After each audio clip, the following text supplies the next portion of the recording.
Somewhere in this vast place, there's a small group of islands known as the Faroe Islands. No one knows why, but once a year, large groups of pilot whales return here. The islanders look forward to their visit each year and prepare a special homecoming for them. First of all, they herd the whales into the harbor. Then they harpoon them. And then cut them up with hunting knives while they're still alive. The noise you can hear is the whale screaming as it experiences this horrific death. The more the whales scream, the more the crowd seem to enjoy it. Meat is then distributed to the crowd, and once their freezers are crammed full, the rest is left on the beach to rot. This powerful cinema commercial depicts the killing of pilot whales in the Faroe Islands as barbaric.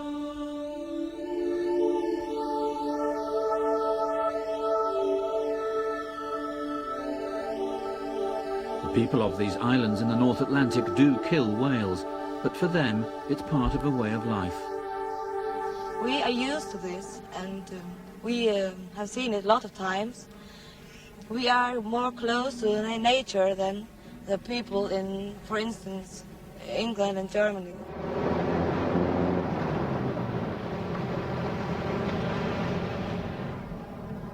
The blood of whales has drawn the fire of conservationists and has made the Faroes the target for a global campaign to stop all killing of small whales and dolphins. But how fair is this attack on the Faroese, and do they have the right to kill?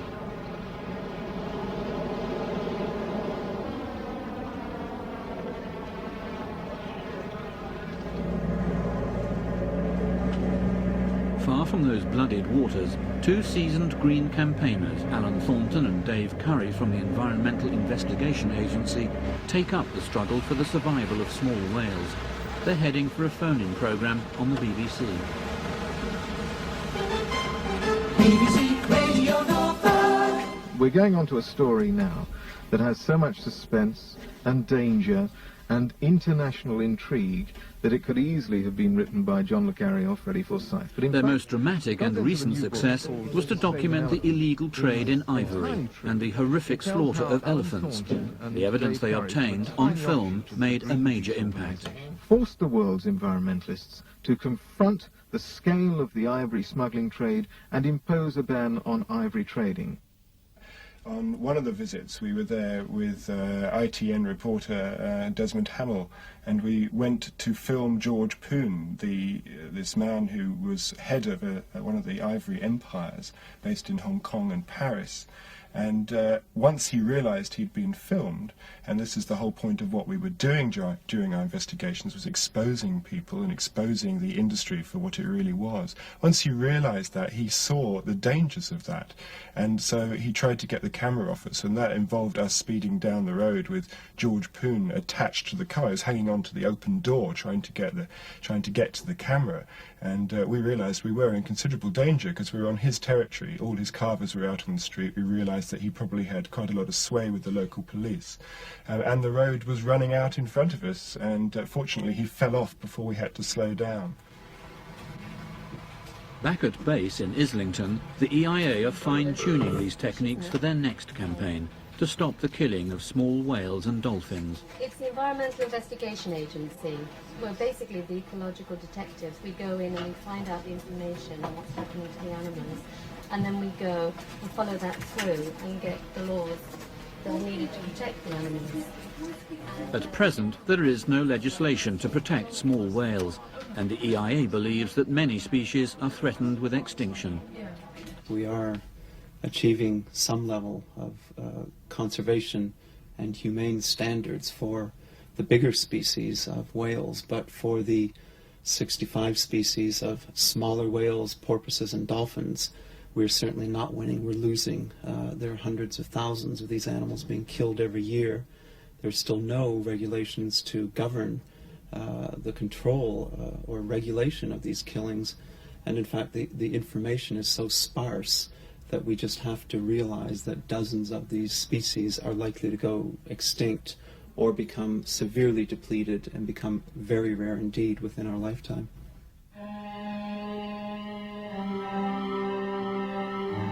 film evidence from around the world documents the horrific destruction of these creatures.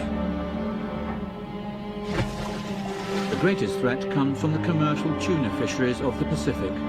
The yellowfin tuna swim underneath the dolphins, so these vast nets catch countless thousands unintentionally every year. The dolphins are simply tossed aside to rot.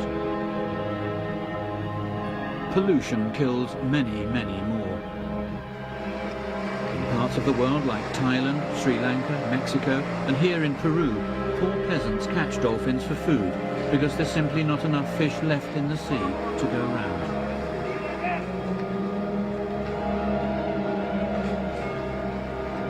But it's the directed kills, the deliberate slaughter of dolphins and small whales in places like Japan and the Faroe Islands that have always raised the greatest fury. Maybe because it's so close to home, the Faroes kill has become the bête noire of the campaigners. The main argument is that there's no need to kill those pilot whales. They have been killing them for centuries, but it's just really not necessary. I mean, the Faroe Islands are part of Denmark, they're part of Europe, and it just seems very inappropriate that in the last stages of the 20th century that the biggest directed whale hunt in the world is happening just a couple hundred miles from Britain, where whales that come up from the British coast migrate into Faroese waters every year and are killed en masse, and they're killed in ways that are completely contrary to the very minimal standards of humane killing established by the international community for the bigger whales, and that they're killed in a completely unregulated hunt. Halfway between Shetland and Iceland lie the Faroes, scattered like a flock of green sheep in the vast Atlantic. 40,000 people live here, a total population no larger than Basingstoke, but with the soul of a nation.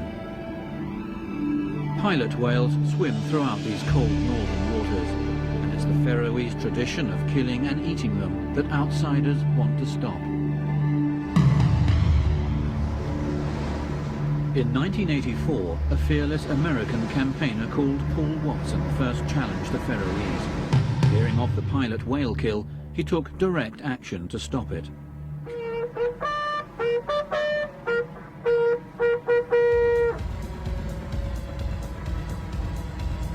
Watson draped the Sea Shepherd in barbed wire and sailed into Faroese waters to demand an immediate end to the killing.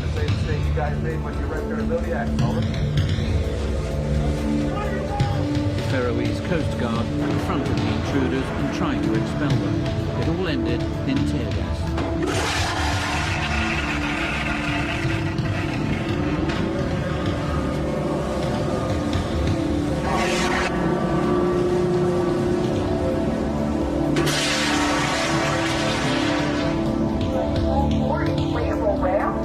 Yeah, they're being launched and refueled by a gunboat, which is 2 miles behind us. We're faster in the gunboat, so the British are using inflatables.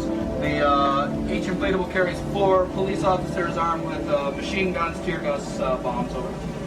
Watson's aggressive approach won him plenty of publicity, but it was hardly the beginnings of a dialogue, and it failed to stop the whales.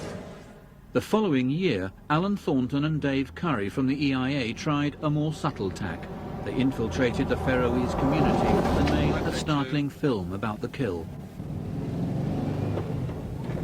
Well, we came here last year to look at the social and economic conditions in the Faroe Islands in relation to the pilot whale hunt.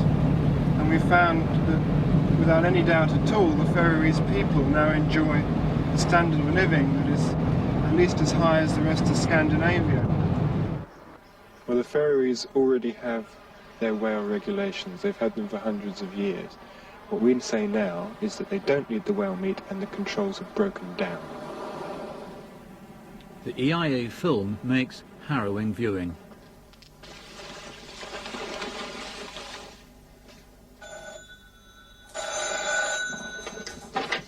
Hello. Okay. Okay. Ron, there's been a kill. You better get ready. Where is it? All right. We'll be there as soon as we can.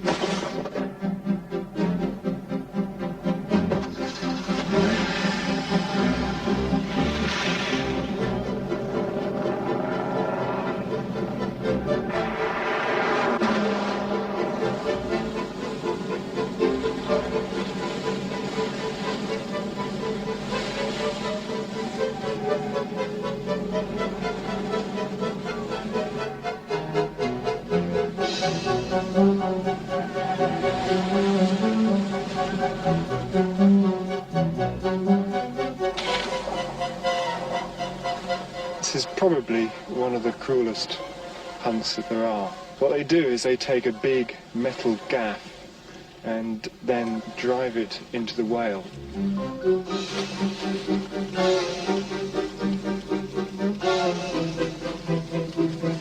We've seen many times the gaff bounce out, and sometimes 4, 5, 6 times before it actually makes contact. If the gaff holds, it can take about a minute to carve down to the artery that they're trying to cut through and through the spine. And even then they don't cut through the spine. The whale thrashing in its pain actually breaks its own spine.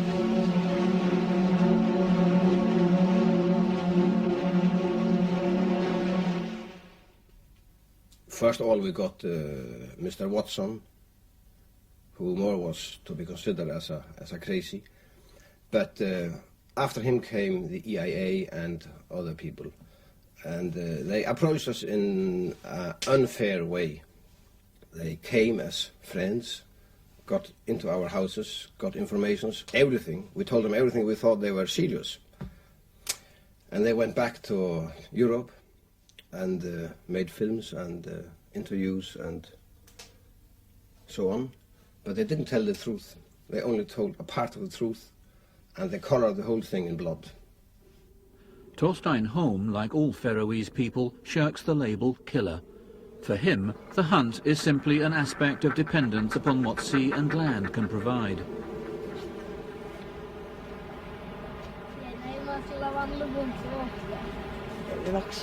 Every year, around the 18th of May, Torstein takes his 2 sons to the cliffs on Sandoy Island in search of a special breakfast.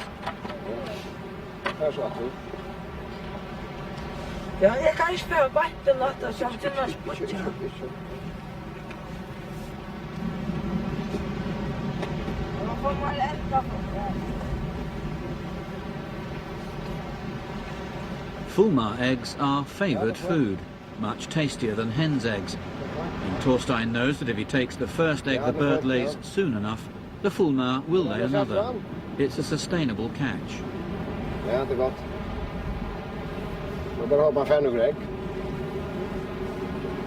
Torstein's family gets a free meal without threatening the bird's survival. But there aren't many free lunches on Torstein's barren acres. The soggy moorland grows enough grass for sheep, but that's about it.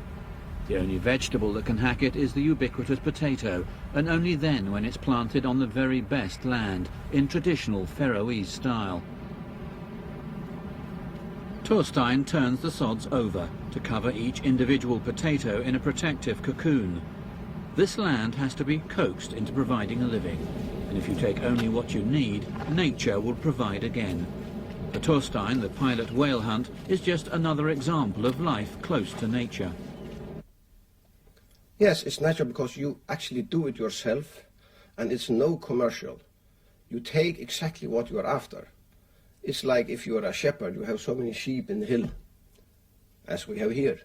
And I only take so many a year. If I have 70 sheep, I take 50 lambs every year, but I keep my stock.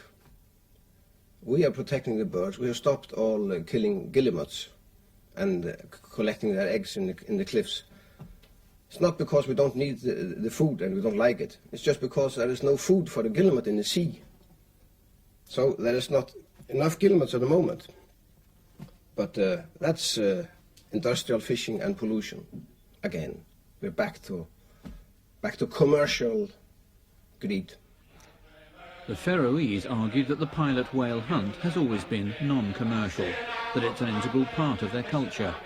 And life on the Faroes today is much as it has been for 1,000 years, dominated by the landscape and, above all, by the sea. Film shot in the 1930s shows how, in mid-June, men would abseil down some of the highest cliffs in the world to catch guillemots, puffins and kittiwakes from their nest sites. Such perilous journeys are made to this day. Kittiwake soup is still a Faroese favourite. But fishing has always been the mainstay.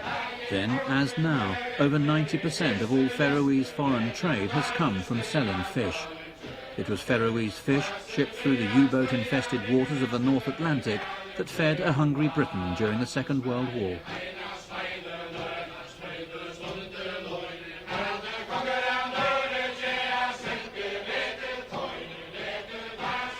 In the days before refrigeration, most of the fish was then dried and salted. This is dried cod, bacalhau, destined for France and Portugal. During the war, when the Allies needed Faroese fish, people here depended almost entirely on whale meat for survival. Traditionally, the arrival of a school of pilot whales was seen as an ecological gift, a godsend, meat for the hard winter ahead. Men from the surrounding villages would take to their boats and drive the whales ashore for slaughter. They called it the grind. It has a necessity become a sport. What is it like to take part in a grind today? For most people that have never tried anything like that, they couldn't take part because they have never seen more blood than on their finger, if they cut their finger.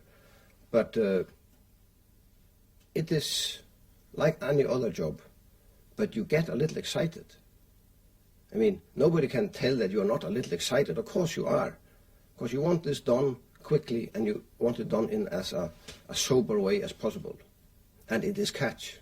Everybody has been hunting or catching and knows that you get excited. But it's just a job you do, and you know it has to be done. And we do it ourselves. We don't leave it to professional slaughterers, or you would call them murderers. But I can take another example. My sheep, I don't send them to a slaughter house. I kill them myself, because they are mainly for home use and for my friends and families. I do it myself because I know then it's properly done. And when my old dog was 14 years old and worn out as a sheepdog and getting different illnesses, I didn't send him to a vet or a hospital to suffer for some more years or for somebody else, professional, to kill him. I went down in the field and shot him with a humane killer I use for the sheep, and dig a hole and put him down and laid a stone on top. And that's it. He's down there. But most people in the cities, they can't even kill a kitten. They will rather let it live, so we get a lot of wild kittens walking around. It's just people have moved away from natural life. But how can you live naturally in a big city with millions of people? There's only concrete. Whale meat still forms a substantial part of the diet here. About 3 times a week and always for Saturday lunch, Marion prepares grinduspeak, pilot whale meat and blubber for the family. First it has to be washed to remove the salt. Where did the whale meat come from, Marion? It comes from this village. We caught it last autumn on the sand here. And then we put the meat and the blubber into drums with salt. It's a way of preserve the meat and the blubber. So it's just as good as the first day we caught it. Now I'm going to boil it for 1.5 hours, about 1.5 hours, together with the blubber. We call it grinduspeak in Faroese language.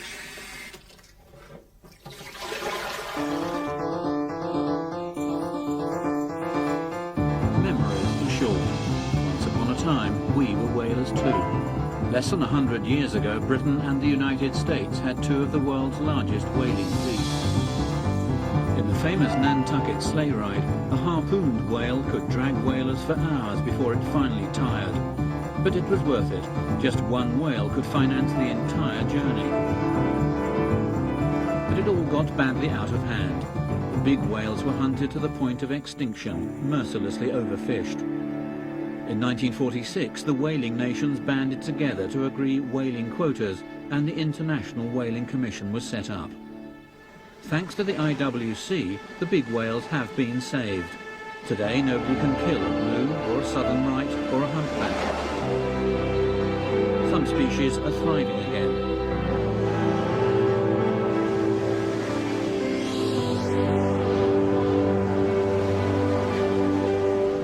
Now it is their smaller relatives, the dolphins, porpoises and small whales, the small cetaceans, that still have no international protection. These are the creatures the campaigners want to safeguard. But there seems to be no immediate threat to the pilot whales which inhabit Faroese waters. Whale biologists reckon that stocks are probably plentiful in the North Atlantic. Perhaps one way of getting a lower bound of the sort of numbers we're talking about is to look at the catch of pilot whales in the Faroe Islands, which has been sustained for many centuries at more or less an average of 1,000 animals a year. And from that, and knowing a little bit about the reproduction and the mortality rates, we can hazard a guess that the minimum number of animals out there to sustain such a catch must be in the tens of thousands, and quite easily could be in the hundreds of thousands. That's really about as good as we can say at this stage, I'm afraid. But I think almost by definition, if a catch has been going on for many centuries and the current level of catch is not very different from that at the beginning of the fishery, then you have to argue that it's more or less sustainable. So there may be more pilot whales than the campaigners believe. Back in Islington, the EIA are preparing themselves for the IWC meeting in Iceland. Continue to focus on the need for international protection of all the 65 species of small cetaceans. This year's meeting in Iceland will be very difficult because it will be on the home territory of the whalers, if you like, and Iceland has been the most radical in demanding a resumption of commercial whaling. Alan Thornton and the team are preparing a major document for the meeting. They want the IWC to protect all the species of small whales and dolphins, including pilot whales. What we intend to do is to try to get another resolution which will call for regulations on several small cetacean kills around the world, and we've been focusing the report to identify what we think some of those issues are likely to be. There's a number of issues about Denmark this year that we're going to be addressing, and the whole issue of the meat being contaminated with PCBs came up, and that brings back that whole problem with the pilot whale hunt, that it's not just that they're killing in an uncontrolled hunt hundreds and hundreds of whales, but that there is this longer-term threat from pollution. Now, Roz did collect a number of samples a few years ago. Well, what I did was I took samples of the skin, the blubber and the meat underneath. We had them analysed and we found out that the levels of PCBs were higher than the recommended limits in Denmark and the US. And that doesn't take account of what's going into liver and kidneys, which That's is for still food, the recommended level for food consumption. Yeah, for food consumption. Now that doesn't take account of the stuff that's going into liver and kidneys, which is always much higher. And they are still eating it in the Faroes, despite a recommendation that they stop. In Tórshavn, the Faroese capital, the government is fighting back. They've organised a press conference to put their point of view. With the Iceland meeting only a fortnight away, they produced a brochure of their own, in English. They're going to distribute it at the IWC meeting to try and stop the blanket protection of small whales. The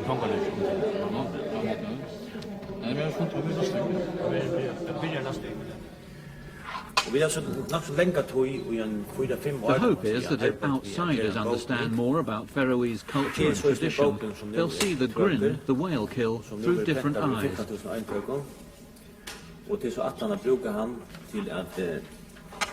The brochure was actually written by an Australian, Kate Sanderson, a student of Nordic culture who married a Faroese poet and now lives with her family in Tórshavn. When it comes to the grin, Kate now sides with the Faroese.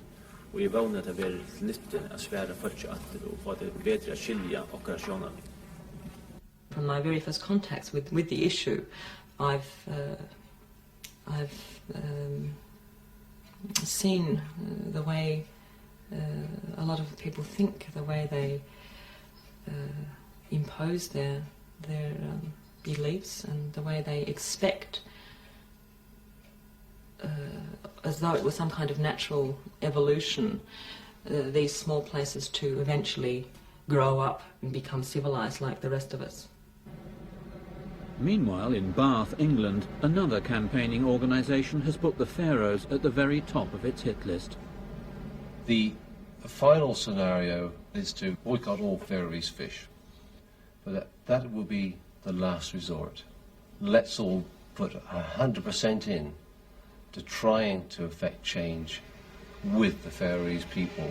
Let's try and make friends with them and patch up our differences and give them something to look forward to in the future.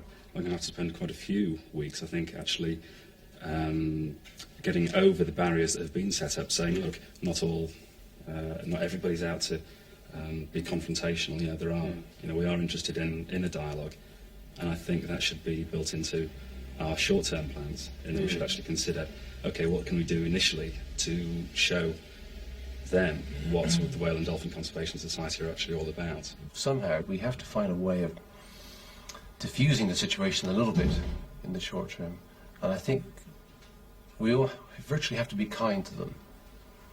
I think we have to show that we are not going out there with woolly hats and green jackets and trying to dictate to them what they should do.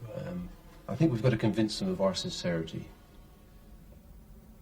Sean White's mission is to demonstrate that the grind is a barbaric sport, and that's the message driven home in his prize-winning commercial. Screaming as it experiences this horrific death. The more the whale scream, the more the crowd seem to enjoy it. Meat is then distributed to the crowd, and once their freezers are crammed full, the rest is left on the beach to rot. The story this commercial tells is shocking, but is it true? And if it is, are tough tactics like these justified in the fight to save the pilot whales?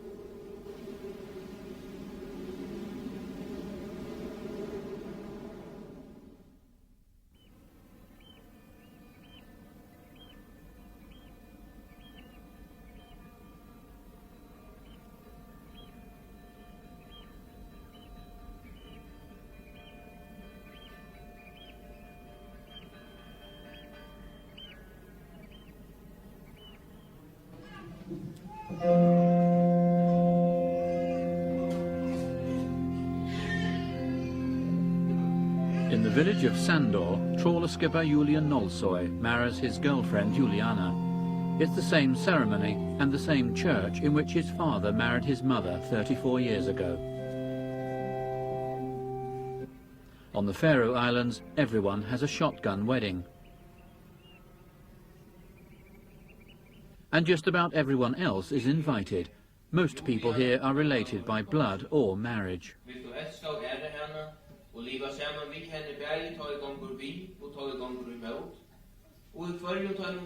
Julian and Juliana have been living together for 3 years already, and they have a baby girl. Trial marriages are common.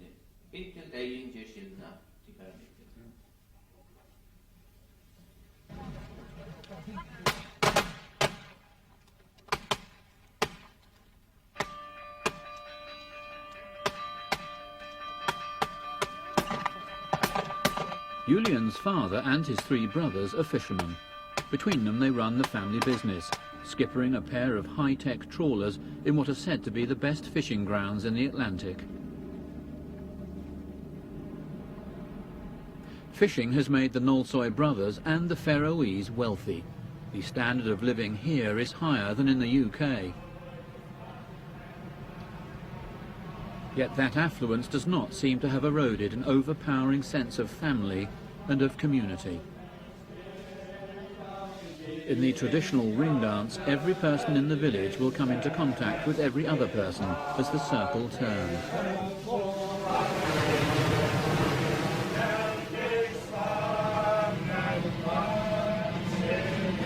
This close contact is hardly surprising. The Faroese people live together in what is still a remote place. They play together, work together, depend upon one another for their livelihood and their safety.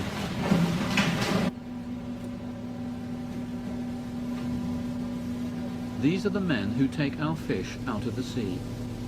And these are the fish we'll be buying tomorrow in Marks and Spencer, on a slab at the fishmonger's, or down at the chippy for our fish suppers. The songs tell of fishing trips that went tragically wrong, of Faroese girls who lost their men to Danish beauties. For us in Faroes, it's not so much a question of to be or not to be, but more how to be, I think. How do you mean? How we shall survive. In the past, survival did depend upon the whales and upon cooperation in catching them. The animals, sometimes hundreds in a school, were herded together using as many boats as possible to drive them onto the nearest beach, where men would lie in wait to cut their throats with sharp knives. And it's this method of killing, the use of the gaff and the length of time taken to kill the whales, that has appalled outsiders most. Traditionally, as now, the whale meat was then distributed equally among the community. It's distributed according to a very old system. So every whale was measured and got a number on it. Then the sheriff calculated how much each individual should have. And every single man, or woman, or child got a share. And then I remember also how eager the women were to get the liver, heart, and the kidneys. It was very, very delicious, according to our opinion. We see tradition, and certainly in the case of whaling, as going back to the old days, how things used to be, how they used to do things. And if they want to kill whales in a traditional way, that's fine by us if nothing else about their way of life significantly anyway has changed. And I certainly cannot accept that people will drive up in their Volvos and their four-wheel drive vehicles and their BMWs and so on and so forth, jump into their motor launch, go out and chase the hell out of whales and dolphins. That certainly I cannot and will never accept. Even though, as a way of killing these animals, it may be faster and more humane. It may be faster, it may be more humane, but it's still totally inhumane. We think that the Faroese authorities should have seen that there were great international concerns about whale hunting, and that they should have anticipated that that hunt was going to become the focus of international scrutiny. But they didn't do that. They let it get completely out of control until it was inevitable that there was going to be a strong reaction. I mean, after all, this is not an Aboriginal society. This is a modern, wealthy Scandinavian society that has a tremendous increase in national wealth due to an expanded fisheries jurisdiction. And things have changed in the Faroes. This is 1991, not 1891, and we think it's time for them to move on and to give something back to the whales. I think we could afford to limit our catch. When there is enough grind meat in an area, there's no reason to follow the old way and just catch more and salt it into barrels for the next winter and the next winter again for starving. We don't need that. It's enough to have some and then stop and wait. But we were still in the old days. You have to catch because you don't know what next winter will bring.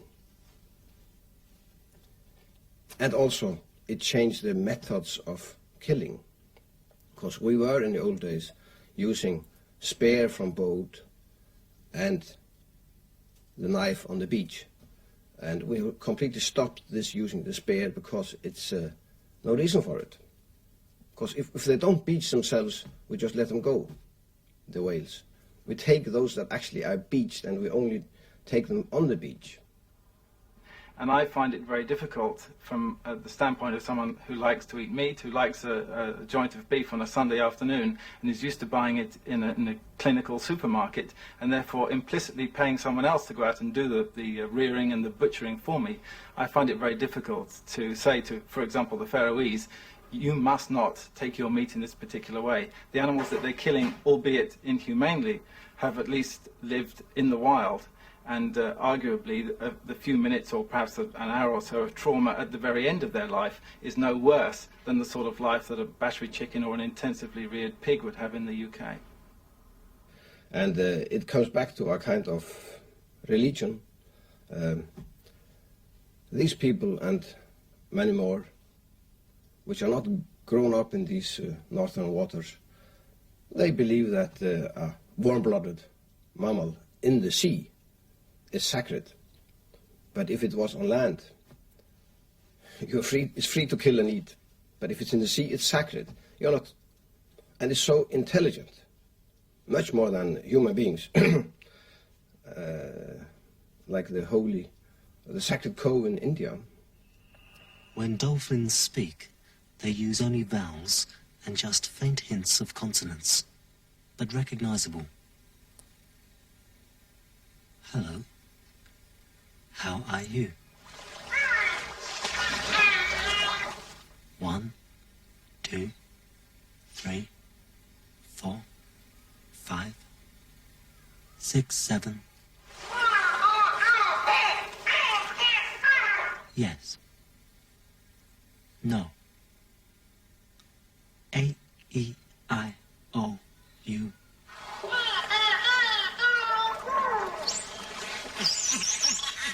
My name is Elder.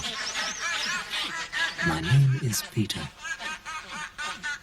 My name is Bobo. Clown. It is 6 o'clock.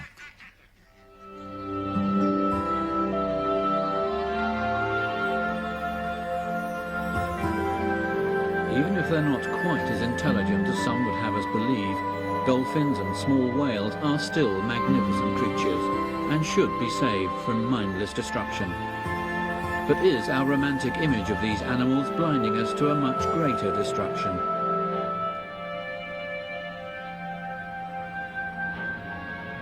The campaigners show us horrifying pictures of dolphins dying in the tuna nets.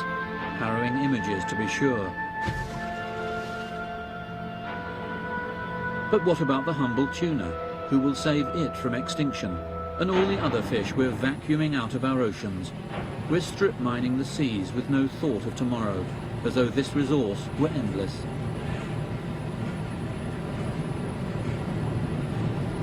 Campaigners horrify us with images of slaughtered pilot whales, but there is a far greater threat to the whales around the Faroes. Tests on whale meat and blubber now show that levels of toxic chemicals are dangerously high. Marion Hannesadottir, a Faroese scientist, is deeply worried about levels of pollution in the Atlantic. She thinks the campaigners are wasting time and money on the wrong target. I find it ironic to hear that, because I find it more right for them to use more effort to struggle against the pollution and try to reduce the pollution, so that we can have a proper use of this good marine resource. I think it's a very fair comment about the level of pollutants in the oceans, because we are certainly worried about them. But there's at least one other international organisation vigorously campaigning to improve the water quality in the oceans. That is something that we as an organisation are simply not capable of doing. We're not large enough. The issue is so huge. And I think we're going to find in perhaps a decade's time that the biggest threat to all marine life is pollution. So here, the Faroese people and ourselves are in total agreement. It is a major threat to both the pilot whales and all marine life, the fisheries. But it is something, as an organisation, it is simply beyond us. We'd like to address that issue. Currently, we're not large enough to do so. But we are sufficiently large and well equipped, and we have the expertise to help this particular species of animal, and that is what we're doing. The real problems are that we're strip mining our oceans, poisoning the seas. Maybe our concern for the whales has blinded us to an even simpler natural principle. The sustainable use of a local resource is what life is all about. Jarlgrim Petersen was born 60 years ago in the village of Gazadala, a 3-hour trek from the nearest road. When he was 10 years old, Jarlgrim's mother taught him 1 or 2 tricks. When the wind is blowing gently from the west, Jarlgrim knows where he can find food for the village.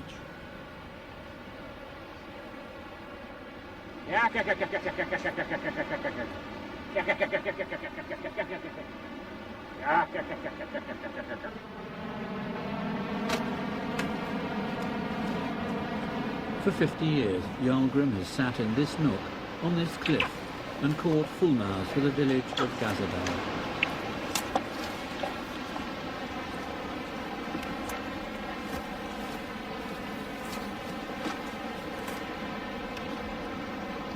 It's an unpleasant sound, an unpleasant sight, but should it be stopped? The birds are plentiful and much tastier than imported factory-farmed food from Denmark.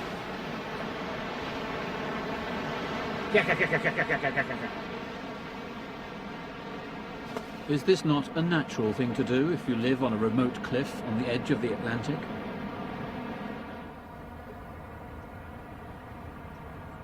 In Tórshavn, the Faroese Prime Minister is having a last-minute briefing with his delegation before their departure for the IWC meeting in Iceland. Årskiftet att bryta smakvärdesstörna, tiden och allt som kommer börja fram. Det så är USA anfäster uppskott om det. Och tar över så smastra tar över fiskot upp att det ska bära ut hans smakvärden som till sin beinlös till muslim. Men hans smakvärden som vill drippen och i fiskläska. Men det släpper det ganska gott för alltså. Atli Dam is the Prime Minister of the Faroes. Det är en suspicion. Det är konvention som 64 år. Så är det till 15 dagsskronen till human killing, alltså till från droppsorten. Och det är helt på det som vanliga England kommer fram till fondministern i arbetsbörsen och så protesterar vi och så tänker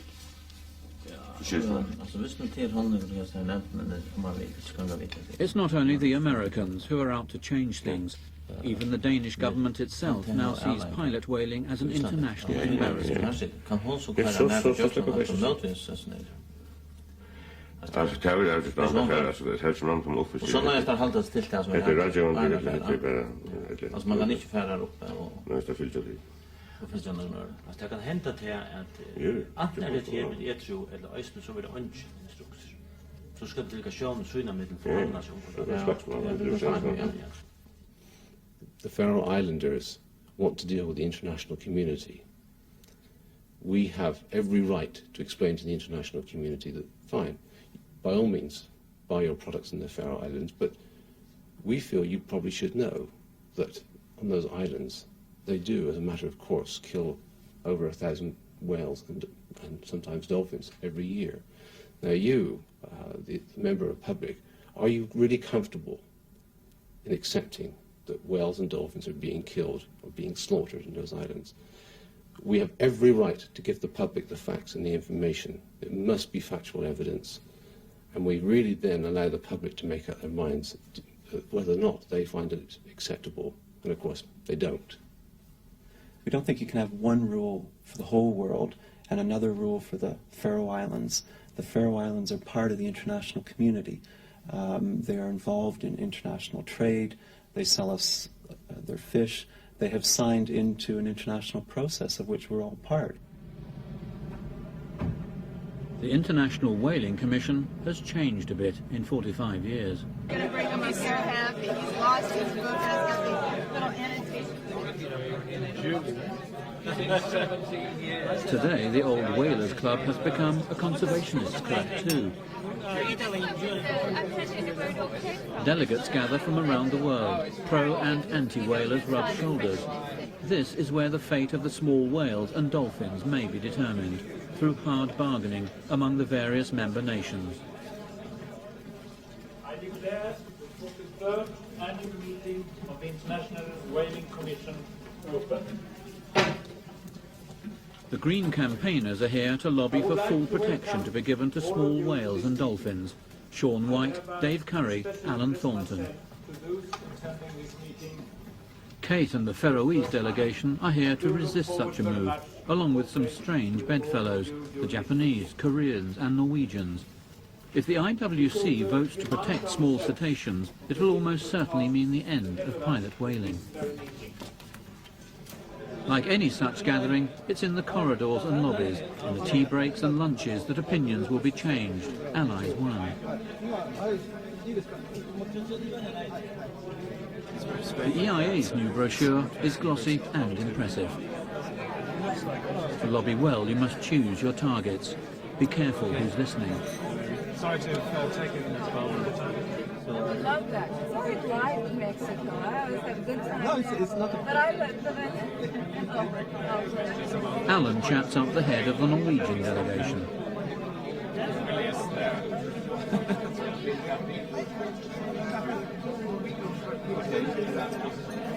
Nice to see you. And you must reach your enemy.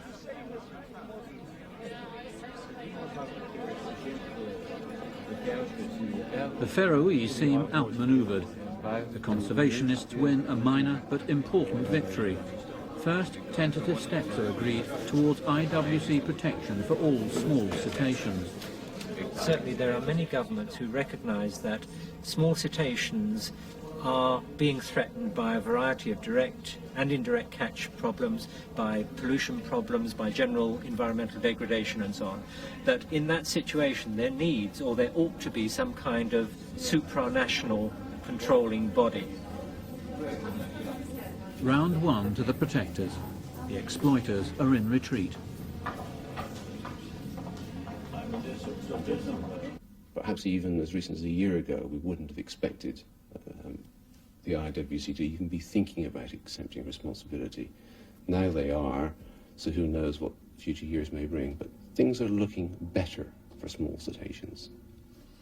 There's no doubt there will be grind around here, and there's no doubt that people here and in Greenland and on the north coast of Canada, the whole circumpolar area, will kill the grind if they are allowed.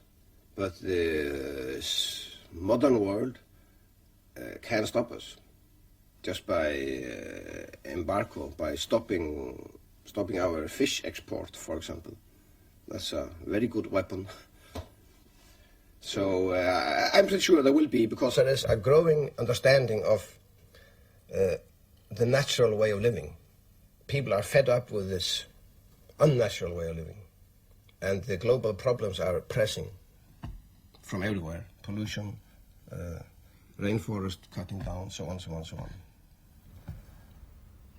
Tony, you visited the island several times now. You know the issues, you know the welfare of the population, the moral issue as well as anyone. Yeah. I'm asking you for an opinion, whether you feel they should stop or whether you feel that they have a right to continue.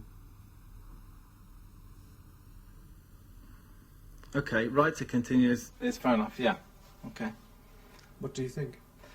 I think, yes, the Faroese do have a right to continue if they wish to do so. They're no different from any other nation in the world that has to find a living from the resources that are available to them. From a personal point of view, it seems to me that the level of the stock from which they're taking the animals is reasonable. I think that the catch is arguably sustainable at the current level of about 1,000 animals a year. From the animal welfare point of view, from the way they kill the animals, I think it's inhumane. I think that the method of killing is undoubtedly, no one could argue any other way, it is undoubtedly traumatic to the whales. To be hooked, to be dragged to the beach, to have your neck slit is not a very pleasant thing to happen. And I think one could easily argue that the catch should be stopped purely on those grounds. But to stop it, I think will be very difficult and unnatural, I would say, because we are living entirely of the sea. We don't have these vast fields that you have. I noticed when I've been flying over the continent, Denmark and also Britain, that if we had one single of these fields, we would feel rich.